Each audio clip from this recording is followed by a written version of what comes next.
আসসালামু আলাইকুম।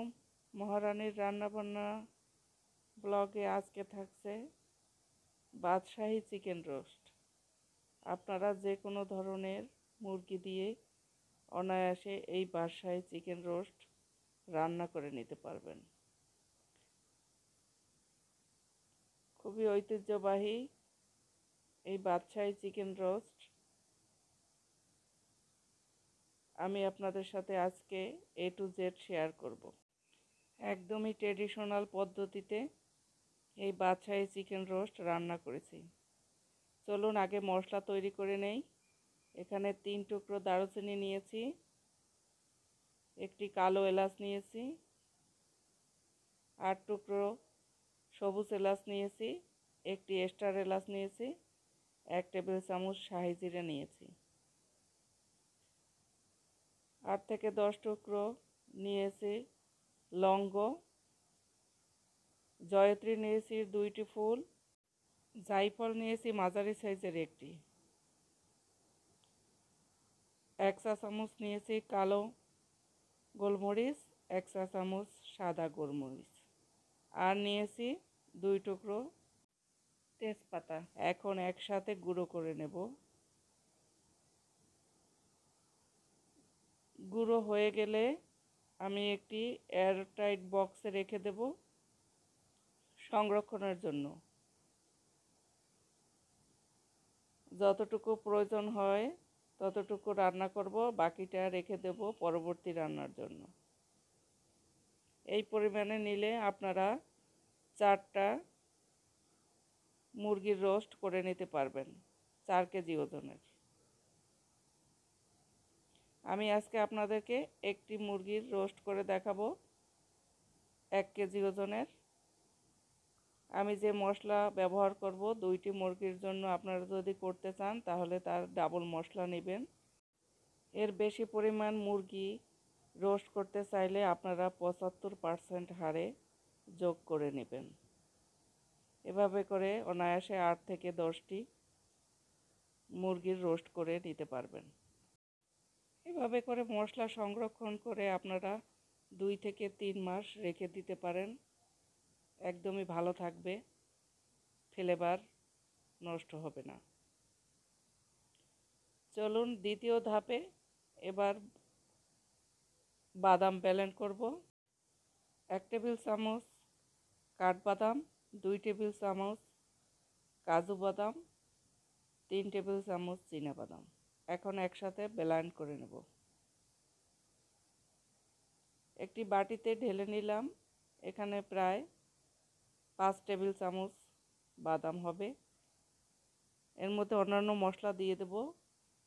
পূর্বে যে ব্লেন্ড করে রেখেছিলাম সেই মশলা এখানে দিয়ে দিলাম 1 চা চামচ, দিয়ে দিলাম মরিচের গুঁড়া 1/2 চা চামচ, জিরা ও ধনিয়ার গুঁড়া 1 চা চামচ, টক দই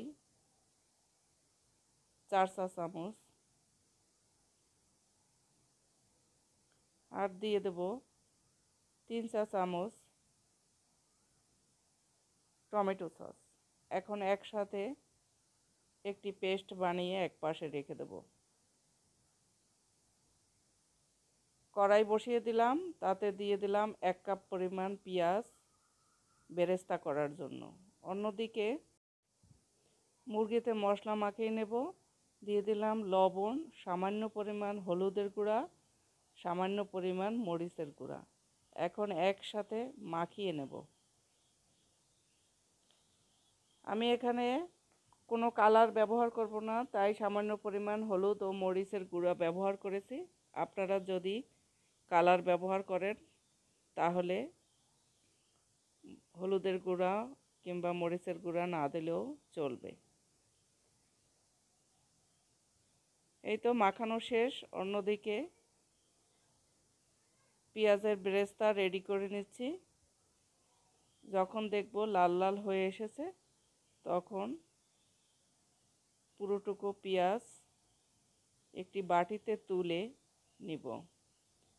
আপনারা যদি তাড়াতাড়ি কালার আনতে চান পেঁয়াজের মধ্যে, তাহলে 1 চামচ পরিমাণ চিনি ব্যবহার করতে পারেন।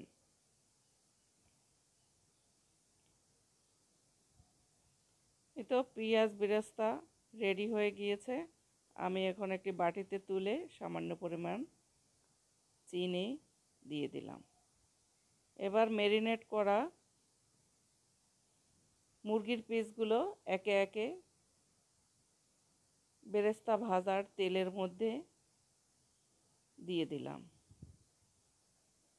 খুব বেশি পরিমাণে ভাজবো না, তাহলে চিকেনের স্কিন একদম ড্রাই হয়ে যাবে, খেতে ভালো লাগবে না। যখন দেখব দুই পাশে এরকম লালচে ভাব চলে এসেছে, তখন নামিয়ে ফেলব। এখন ওই তেলের মধ্যে দিয়ে দিলাম 2-3 টুকরো তেজপাতা, দিয়ে দিলাম 2-3 টুকরো দারুচিনি, দিয়ে দিলাম গোটা এলাচ 4-5টা, লবঙ্গ, 4টা পেঁয়াজ কুচি 3 টেবিল চামচ, আর দিয়ে দিলাম যে মশলাটা আমি পূর্বে রেডি করে রেখেছিলাম সেই মশলা। সাথে আরও দিয়ে দিচ্ছি পেঁয়াজ বাটা। আমি এখানে 1/3 কাপ পেঁয়াজ ব্যবহার করেছি পেস্ট করে। এখন ভালো করে কষিয়ে নেব। সামান্য একটু পানি দিয়ে দিলাম যাতে করে ভালো করে কষানো হয়। ভালো করে কষিয়ে নিতে হবে।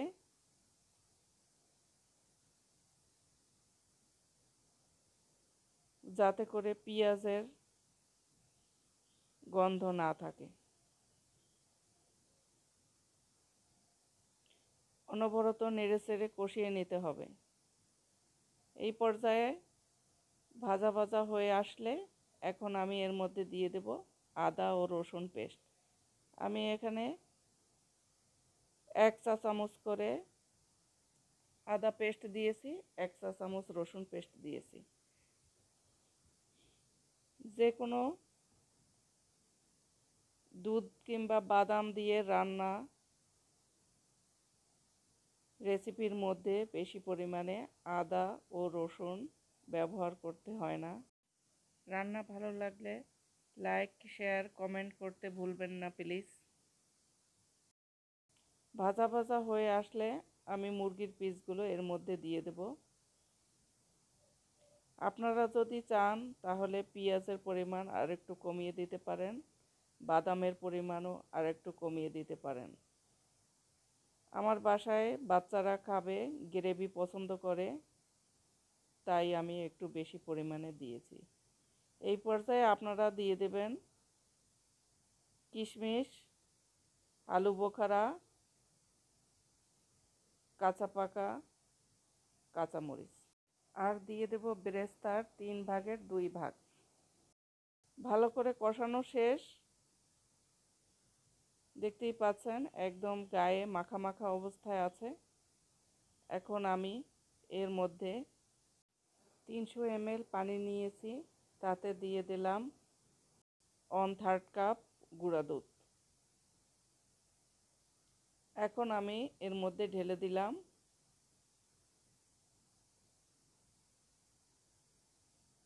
অল্প আছে, এবার ঢাকনা দিয়ে সেদ্ধ করে নেব।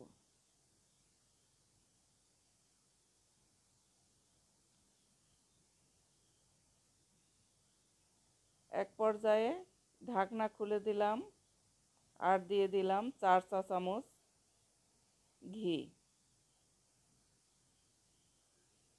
ঘি অবশ্যই দিবেন।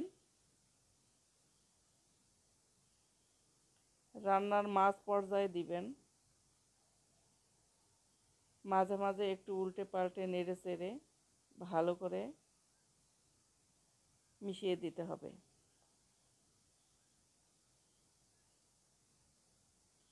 মুরগির সাইজ অনেক বড় ছিল, তাই আমি একটু কেটে কেটে দিয়েছি চাকু দিয়ে। আপনারা যদি না চান তাহলে নাও দিতে পারেন। সেদ্ধ হয়েছে কিনা তা আমি একটু দেখে নিলাম।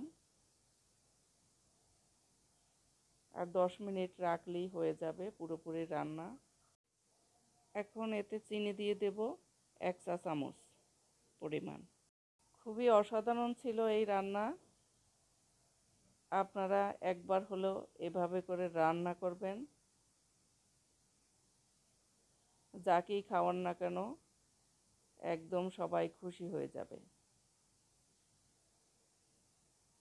আসছে ঈদে অবশ্যই আপনারা ট্রাই করবেন। এই তো কয়েকদিন পরেই ঈদ।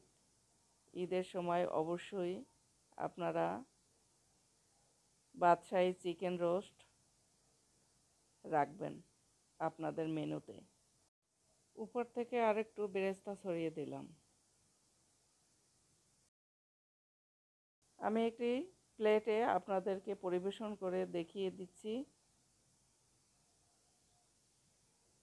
দেখুন কতটা লোভনীয়, গ্রেভি একদমই গাঢ়, খুবই চমৎকার, খেতেও অসাধারণ। আপনারা একবার হলেও ট্রাই করবেন। যে যেখান থেকে ভিডিও দেখছেন সবাইকে অসংখ্য অসংখ্য ধন্যবাদ। যারা এখনও আমার চ্যানেলকে সাবস্ক্রাইব করেননি তাদের কাছে অনুরোধ থাকলো প্লিজ আমার চ্যানেলটাকে সাবস্ক্রাইব করে দিবেন।